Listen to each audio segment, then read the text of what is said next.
So read the book and talk to your child. And if it's going to come down to one simple solution in terms of parents and their own children, I would honestly say the only thing we can really do is give them the gift of time, right? Mm, So taking the time to do your homework about that particular title. If your kids like, I really want to read this book, everybody's reading this book. So do your homework as a parent and mhm, find out about the book.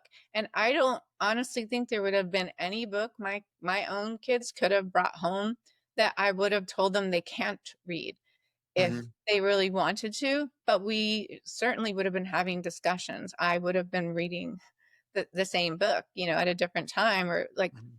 on my own while they're reading and then having those discussions. And I kind of tend to believe that a lot of the fear comes from the uncertainty. And when you really sit down and read a book, there's a lot less to be afraid of. So we are caught up in this media storm of this book is bad, this book is bad.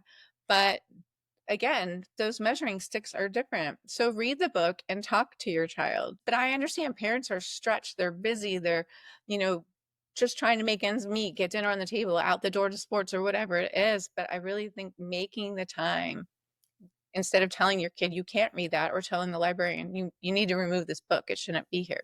Once you read the book, I feel like so many of those fears dissipate. If people are like, oh, that wasn't really that bad. Or Yeah. I can at least address this concern with my kid. Well, and I also think it's interesting because our kids are exposed to so many Right, things right.